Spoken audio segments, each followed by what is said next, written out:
亲爱的朋友们，欢迎来到微光夜读。张哥，华泰那边真的没问题吧？你放心，下周就签合同，我都跟刘采购说好了。那咱们今晚必须庆祝一下，包房里人声鼎沸，大家举杯狂欢。可是24小时后，这群意气风发的人被一个电话打懵了。有时候，现实就是这么残酷。你以为胜券在握的时候，命运给你一记响亮的耳光。职场就是这样，每个人都要为自己的选择买单。接下来开始我们本期故事，记得点击订阅并开启小铃铛。林远趴在电脑前整理华泰项目的资料，桌上的咖啡都凉了。这个2800万的大单他跟了半年，每个数据都记得清清楚楚。林远，你过来一下。人事部的李姐突然出现，脸色有点严肃。林远心里咯噔一下，跟着李姐走向会议室。公司决定调你到子公司，负责市场拓展。李姐递过一份文件，明天就可以去报道了。林远愣了，市场拓展，子公司？对，那边正好缺人，你能力强，这次调动也是重用你。李姐说得很官方，但林远明白，子公司的市场拓展就是个养老的地方。回到工位，林远还有点懵，华泰项目马上就要搞定了，这时候调走他，明显有人在背后搞鬼。怎么了？脸色这么难看？组长张明走过来，装出关心的样子。我被调到子公司了。林远盯着张明，想看出点什么。啊，这么突然？张明表现得很惊讶。这可咋办？华泰项目还需要你呢。张哥，华泰项目交给你了，资料我都整理好了。林远指指桌上的文件夹。张明摆摆手，舍不得你走啊。不过这确实是好机会。子公司虽然小，但发展空间大，说不定过2年你就是总经理了。旁边的小王凑过来，对啊，林哥，以后不用天天加班了，多轻松。再说市场拓展听起来就高大上。林远看着小王那副样子，心里明白了，这个28岁的年轻人一直是张明的跟班，最喜欢踩低捧高。华泰那边我会搞定的，你放心。张明拍拍胸脯，我跟刘采购关系不错，项目没问题。林远心里冷笑，张明跟华泰的刘采购总共见过2次，哪来的关系不错？不过事情到这了，说啥都没用，那就麻烦张哥了。林远开始收拾东西，刘姐从旁边走过来，这个35岁的老员工一向明哲保身。林远，真舍不得你，不过子公司压力小，也挺好的。收拾东西的时候，林远听到张明小声对小王说，今晚 KTV 庆祝一下，终于清静了。小王压低声音，张哥，早该这样了，有些人总爱指手画脚。林远装作没听见，继续收拾自己的东西，心里已经明白了一切。晚上8点，市中心一家豪华 KTV 包房里，灯光闪烁，音响震天。张明站在包房中央，举着酒杯，来，为咱们团队的新开始干杯！干杯！包房里7、8个人齐声响应。小王第一个冲过去碰杯。张组长说的对，没有杂音了，大家能齐心协力了。对对对，团队和谐最重要。另一个组员附和。刘姐也举着杯子，但明显没其他人那么兴奋。她心里清楚林远的能力，但这种场合还是别扫兴了。几轮酒下去，张明话匣子打开了。林远那家伙仗着学历高就目中无人，华泰项目要不是我关键时刻出手，早就黄了。张哥说的对，小王马上接话，你人脉多强啊？刘采购不是一直给您面子吗？有人问张哥，华泰项目啥时候签？张明拍胸脯，最迟下周。我都跟刘采购说好了，就等他们内部走流程。这事还不是一句话的事，厉害，张哥就是厉害。小王竖大拇指，林远走了反而好，省得天天唱反调。可不是，张明越说越起劲。有些人总觉得自己多重要，其实离了谁地球都转。华泰认的是我张明，不是林远。包房里一阵哄笑，刘姐默默喝酒，心里有点不安。她跟林远合作过，知道这人专业水平确实不错，但现在这氛围，说啥都不合适。来来来，再喝一杯。张明又倒了一轮。明天开始，看我怎么把华泰项目搞得漂漂亮亮，让公司看看谁才是真正有能力的。张哥威武，小王举杯狂欢。夜深了，包房里还在狂欢，没人注意到刘姐偶尔皱起的眉头，也没人想到命运已经开始转动了。散场时已经凌晨2点，张明醉得不行，被小王搀着。明天就让他们看看什么叫真正的实力。小王拍马屁，张哥，您就等着升职加薪吧。华泰项目一签，您在公司地位就更稳了。那是当然。张明迷迷糊糊上了出租车，包房里留下一地酒瓶和烟头，见证了这个狂欢夜。第二天上午10点，张明刚到公司，头还昏沉沉的，昨晚喝太多，现在还反胃。他刚坐下，准备倒水醒酒，手机响了。张经理吗？我是华泰的刘经理。电话里声音带着歉意。张明瞬间清醒，连忙坐直。刘经理，你好，是合同的事吗？是这样，真不好意思，华泰项目我们决定不合作了。刘经理的话如晴天霹雳，张明以为听错了。刘经理，您说啥？昨天不是还说情况变了，我们老板改主意了，项目不做了。抱歉，不是。刘经理，您听我说。张明想挽回，但电话那头已经挂了。张明愣在那，手机差点掉地上，脸色瞬间煞白，额头开始冒汗。张哥，咋了？小王刚好过来，看张明脸色不对。华泰项目没了。张明声音发抖。啥？小王大惊，不可能吧？昨天不是还说稳了吗？消息很快传开，整个项目组都炸锅了。刘姐放下手头工作，走过来，到底咋回事？张明强装镇定，可能是误会，我再联系。也许是他们内部沟通出问题了，但连续打了3个电话，刘经理都没接。张明心逐渐沉到谷底。下午3点，部门总监陈总的办公室。华泰项目咋回事？陈总劈头盖脸就问。2800万的单子说没就没了。张明支支吾吾。陈总，我也不知道，昨天还好好的。陈总冷笑。我听说你们昨晚还去 KTV 庆祝了。庆祝啥？庆祝项目要黄。张明脸红到脖子根。陈总，那是团队建设。陈总声音提高了。林远刚走，你们就庆祝，现在项目出问题了，你告诉我这是团队建设？张明开始真正慌了，冷汗直冒。陈总，我马上想办法，一定能挽回。想办法？陈总站起来，你告诉我咋想办法？张明张了张嘴，说不出话。1周后上午，小王在办公室整理文件。为了善后华泰项目，他需要把资料重新梳理一遍。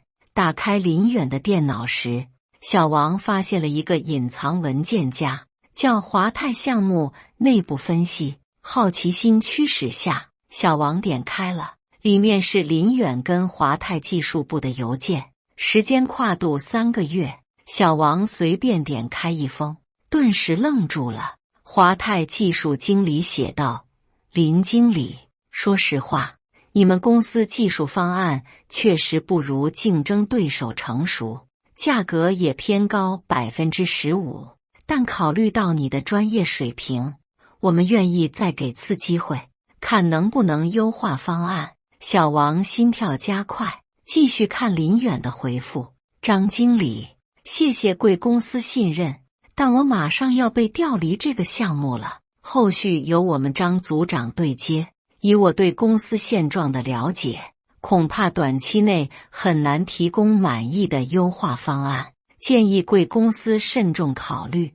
邮件发送时间是林远被调走前2天。小王看得目瞪口呆，手都发抖。原来林远早就知道项目有问题，甚至提前预告了失败。他继续翻邮件，发现了更震撼的内容。华泰早在2个月前就开始接触其他供应商，林远通过技术交流知道了这个消息。他多次向张明汇报，建议调整策略，但张明都说你想太多，不让他管。更要命的是，林远在一份工作总结中写道：根据与华泰技术团队的深入交流，我发现以下问题。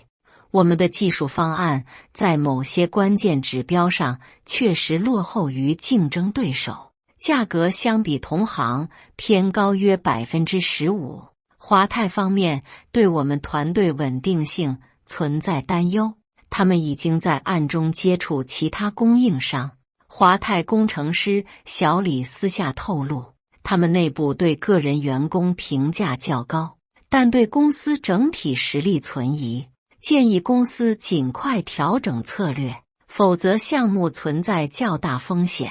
小王越看越心惊，想起 KTV 里张明的话，想起自己对林远的冷嘲热讽，感觉被人狠狠扇了耳光。更可怕的是，邮件显示华泰一直是冲着林远的专业能力才没直接拒绝，现在林远走了，他们自然没理由继续了。小王拿着打印的邮件，慌慌张张跑到张明桌前：张哥，您看这个。小王把邮件递给张明，张明接过邮件，看了几眼，脸色瞬间惨白。这不可能，邮件都在这，时间、内容都清清楚楚。小王声音发抖，张明抓着邮件，手都在抖。不可能，不可能！林远这混蛋，他早知道会失败，为啥不早说？小王弱弱地说：邮件显示他说过很多次，但是啥？张明歇斯底里地吼：但是您说他想太多，不让他多管闲事。张明整个人瘫坐在椅子上，手里邮件散落一地。面对铁证如山的邮件，张明开始疯狂为自己辩护，这都是林远的阴谋。张明拍桌子，他故意隐瞒关键信息，就是想看我出丑。小王看着张明的样子，心里又害怕又恶心。可是邮件显示，他确实提醒过您。他既然知道项目有问题，为啥不在会议上公开说？张明红着眼，肯定是他在华泰那边说坏话，不然咋这要巧？刘姐这时走过来，冷冷看着张明：早就说过，林远不是省油的灯，你们以为把他踢走就万事大吉了？人家早看透这个项目的问题了。张明愤怒地问：那你为啥不早说？刘姐耸耸肩：我又不是项目负责人，说了也没用。再说，谁让你们 KTV 庆祝时那么得意忘形？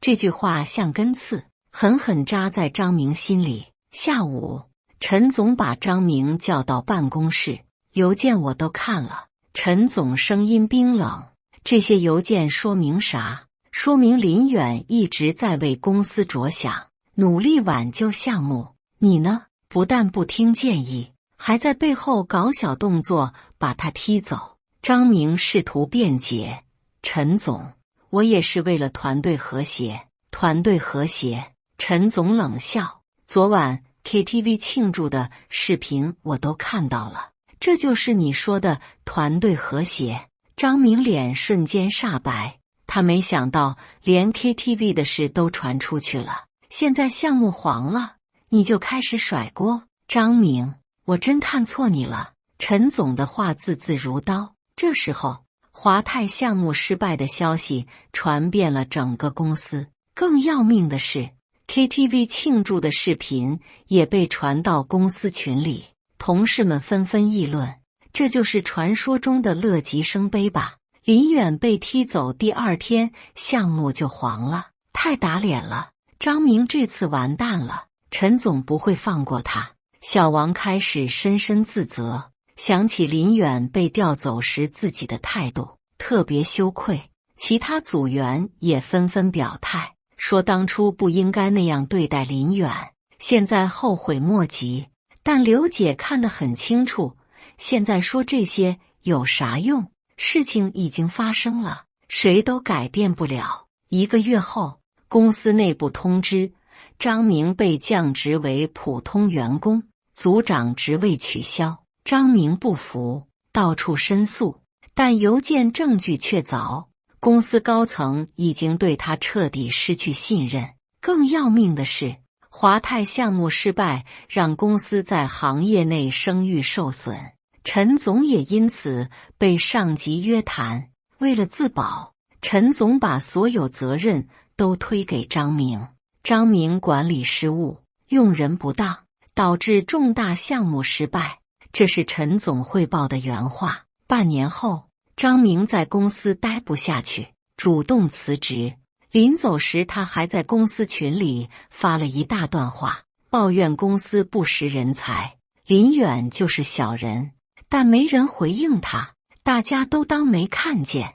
小王被这次事件深深震撼，开始反思自己的职场态度。他主动找到林远，当面道歉：林哥，我当时真的太幼稚了，对不起。林远淡然说：职场如战场，每个人都有自己的立场，不用道歉，你也是身不由己。在新团队中，小王变得踏实很多，专注于业务能力提升，不再热衷办公室斗争。刘姐成了整个事件的最大受益者，她的中立态度和敏锐观察力得到公司高层认可。项目组重组后，刘姐被提拔为组长，负责重新整合团队。陈总意识到自己在用人方面的严重失误，开始重新审视部门管理方式。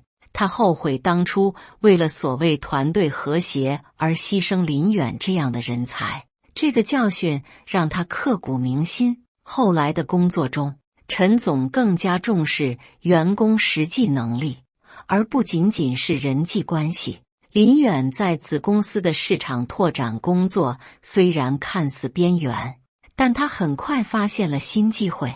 子公司主要做中小型项目，虽然单个项目金额不大，但利润率高，客户关系稳定，竞争压力也相对小。林远凭借专业能力和丰富经验，很快在新环境中站稳脚跟。当小王把邮件的事告诉林远时，林远心情五味杂陈。我早就预料到会是这个结果，但没想到他们会庆祝的那么明显。林远苦笑着说。对于张明等人的遭遇，林远说：我不会幸灾乐祸，但也不会同情。每个人都要为自己的选择承担后果。华泰项目失败后，原公司在行业内声誉确实受到影响，一些潜在客户开始质疑公司专业能力，而林远在子公司的出色表现，反而为他赢得了更多机会。一些了解内情的客户开始主动联系他。在子公司工作8个月后，林远凭借出色业绩获得总经理赏识。总经理提出让他负责新的业务线，专门针对中小企业客户。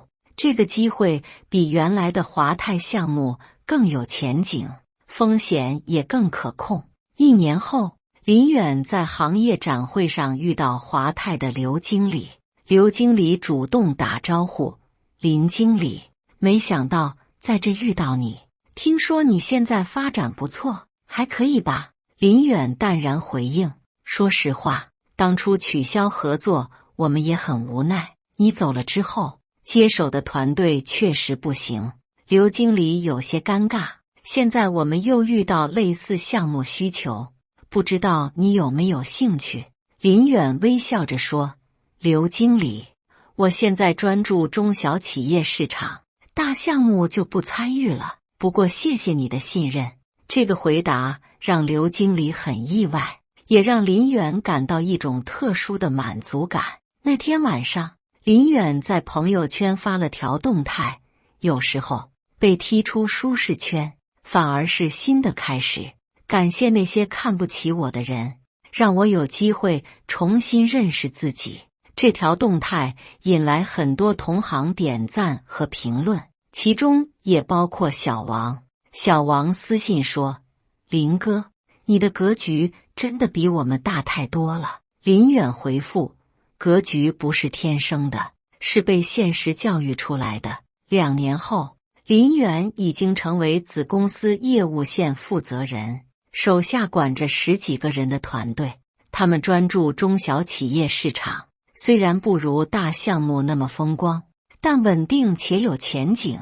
这天，林远正在办公室看报表，助理小李敲门进来：“林总，有个叫张明的人想见您，说是以前的同事。”林远愣了一下，然后点点头：“让他进来吧。”张明走进办公室，明显比2年前憔悴了很多，头发稀疏了不少，脸上也多了些皱纹。“林远，不，林总。”张明有些紧张：“没想到你发展的这么好。”“张哥，坐吧。”林远指指对面的椅子：“听说你离开公司了？”张明苦笑：“是啊，待不下去了。后来换了几份工作，都不太顺利。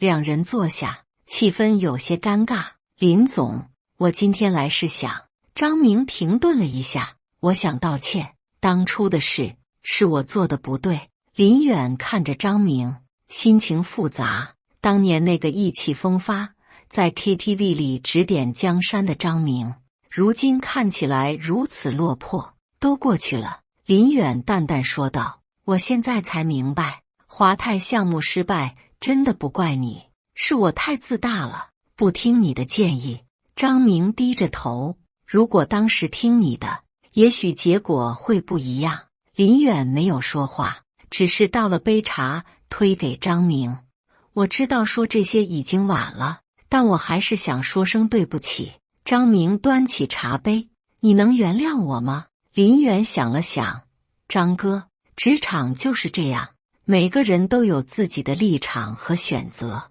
我从来没有怪过你。”张明眼圈有些红：“谢谢你，林总。